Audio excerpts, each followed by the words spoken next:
Chris. Best stool in the house, right in front of you. Let's talk. Yeah, sure. Let me put the tray away. Can we go to the back room? Yeah, sure. Boy, you sure got something on your mind. Right here. I'm on the wall side, Chris. I've got to keep an eye on the front room. Sandy. Yeah? Lee wants me to go back to Boston. Well? I heard you. Has he said anything to you about it? Mostly that you won't listen to him. He makes no sense. He wants me to take a couple of summer classes, just that much added expense. Doesn't grudge you the money. What's the matter? What do you mean? You sound strange. Did somebody come in? No. You sure? Chris. I'm sorry, Sandy. I don't mean to bug you, but he's bugging me. Now, what's his problem anyway? Chris, to Lee, you're the one thing in his life he cares about. I couldn't tell you the times I've wanted to take in a movie, and Lee has said no. Chris can use the money toward a law book. You never pulled a be grateful bit before. I'm not trying to make you feel sorry. I'm just trying to say, well, with Lee, you come before everything. Always before. He wanted me hanging around him. The closer, the better. Now, why suddenly the big switch? Why go now instead of stay? Well, I know he doesn't like the way Ann Howard's been bothering you with a lot of questions. Well, why does it bother him so much?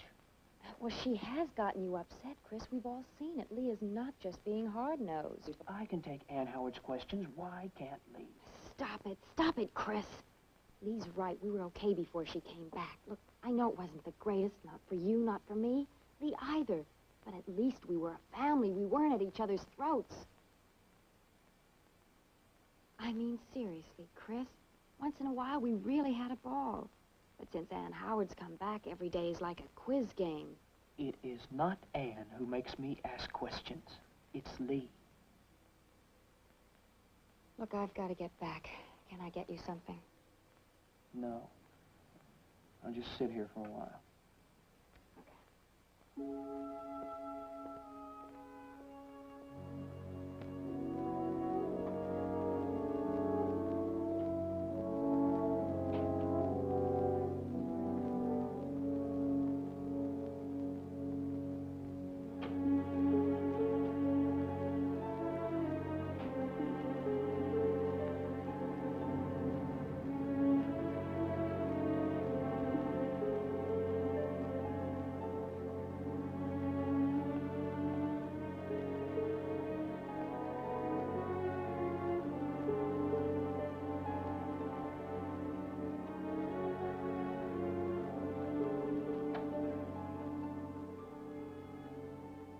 Steven?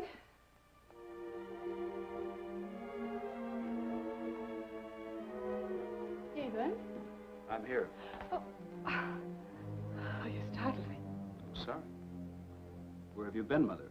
Oh, just doing some errands for Mr. Peyton. Were you waiting to see me? Yes. Why? Mother, look at me. I want to know the truth. Was it you who called the hospital in Boston asking about Brian Colby's condition?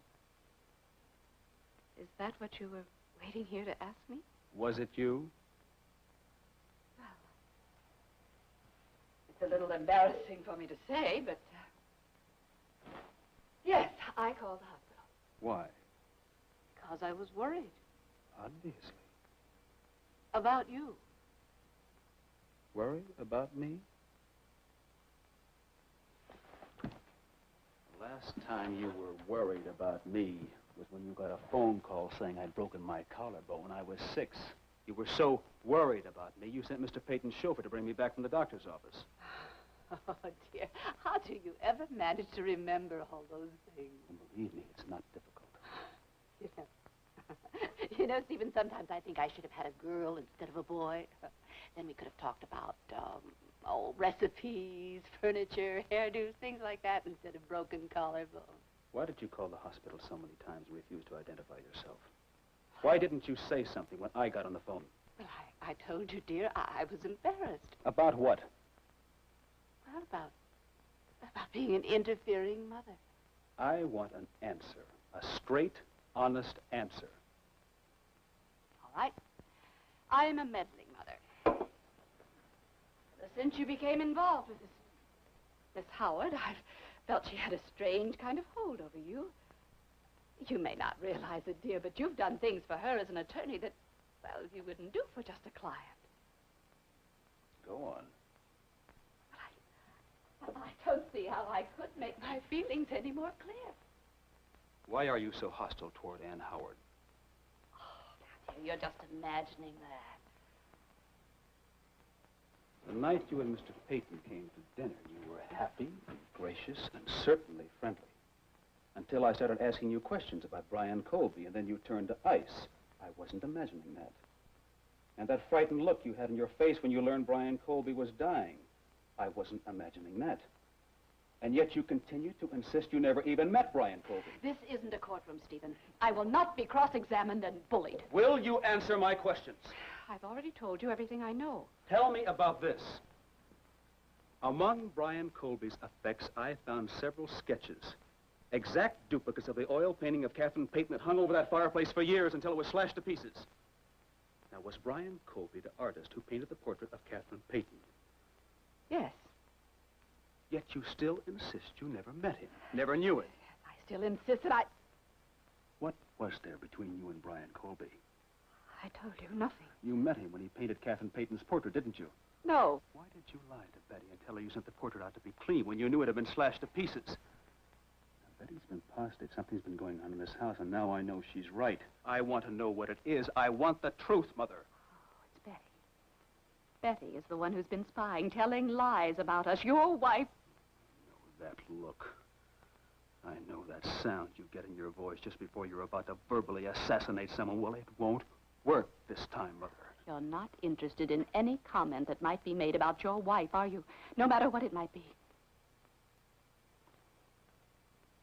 Do you think I'd believe you? Probably not. You'd make up anything to avoid telling me the truth about Brian Colby, wouldn't you? I'm not interested in Brian Colby, but I am interested in you, Stephen, and in your happiness. Now, I know you love Betty. You should. But don't let that blind you to reality. I'll never forgive you if you try to destroy my marriage. Never. I think that you had better get your wife out of this house, Stephen, for two very good reasons. It isn't a healthy situation having her here. Spying on us, telling lies about us, getting you all upset about things that don't concern either one of you. But there's an even more important reason, Stephen. It isn't healthy to have your wife in the same house with Rodney Harrington, especially after what happened. Sorry. It isn't easy for me to say this, Stephen. But when you were in Boston, the two of them met in your house. You're lying. Of course. I know you, Mother. You're lying. Stephen, when you were in Boston, the two of them met in your house.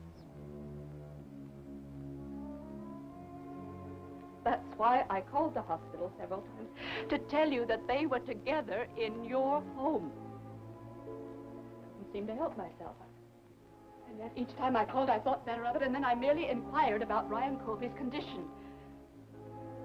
That's why I couldn't answer you when I heard your voice. I wanted to, but I couldn't. I didn't have the heart to tell you on the phone.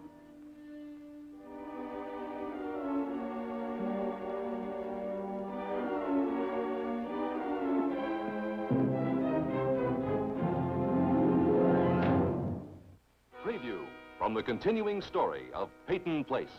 Rodney has nothing to do with it. Are you sure? Are you sure you're not using Chris for your own needs? What needs? I think you ought to be able to answer that one yourself.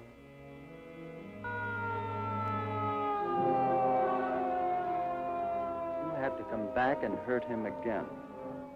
No. I saw you. You did it.